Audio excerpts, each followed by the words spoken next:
మరి మనం చూసినట్టయితే ఈ రోజు ఈ పిన్నెల్లి రామకృష్ణారెడ్డి అండ్ బ్రదర్స్ ని ఏ విధంగా సంబంధం లేనటువంటి కేసులో వాళ్ళని ఏ విధంగా ఇబ్బంది పెడుతున్నారో దీన్నే ఒక ఉదాహరణగా మన జిల్లాలో చూడొచ్చని తెలియజేస్తున్నాను. అసలు ఏంటి రెడ్ బుక్? ఈ రెడ్ బుక్ రాజ్యాంగం ఏంటంటే దీని ఎజెండా ఒకటే. ఇందులో వైఎస్ఆర్ కాంగ్రెస్ పార్టీ నాయకుల్ని, వైఎస్ఆర్ కాంగ్రెస్ పార్టీ కార్యకర్తల్ని ఎవరన్నా ఒక గాలి పోగేసుకుని కట్టుకదల్లి అది గనక స్టేషన్ లో ఆ కంప్లైంట్ కనిపిస్తే ఇమీడియట్ గా దాని మీద అక్రమ కేసులు కట్టడము, అక్రమ అరెస్టు చేయడము, మరి జైళ్లకు పంపించడం. ఇది ఈ రెడ్ బుక్ యొక్క ఎజెండా. మరి ఈ ఎజెండాని తూచా తప్పకుండా మన పల్నాడు జిల్లాలో అమలు చేస్తూ మరి దీంట్లో భాగంగానే మనం చూసినట్టయితే గుండ్లపాడులో జరిగినటువంటి మన పల్నాడు జిల్లాలో ఆ మర్డర్ కి సంబంధించి అందరు కూడా తెలుసు. హత్య చేసింది టీడీపీ వాళ్ళే, చనిపోయింది టీడీపీ వాళ్ళే. దీంట్లో పిన్నెల్లి బ్రదర్స్ కి ఏం సంబంధం? ఈ సంబంధం లేనటువంటిది ఈ హత్యలో మరి వీళ్ళ పేర్లు చేర్చి దాన్ని ఏ విధంగా ఈ రోజు ఏ పరిస్థితికి తీసుకొచ్చారు ప్రజలందరూ కూడా చూస్తా ఉన్నారు. ఇది రెడ్ బుక్ పాలన, రెడ్ బుక్ రాజ్యాంగం అమలుకు పరాకాష్ఠాన్ని మనం చూడొచ్చు. మీరు చూస్తా ఉన్నారు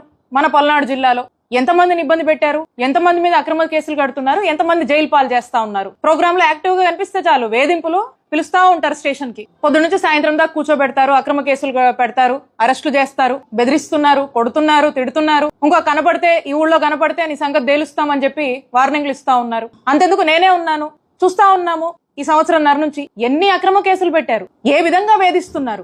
ఎవరైతే వాంటెడ్ గా చేస్తా ఉన్నారో, కావాల్సుకొని ఈ విధంగా చేస్తా ఉన్నారో వీళ్ళందరినీ ఎవరిని కూడా ఇక్కడ ఉన్నటువంటి ఎవ్వరం కూడా మర్చిపోము. మా జగనన్న ప్రభుత్వం అధికారంలోకి వచ్చాక అందరి సంగతి తేలుస్తామని తెలియజేస్తాం.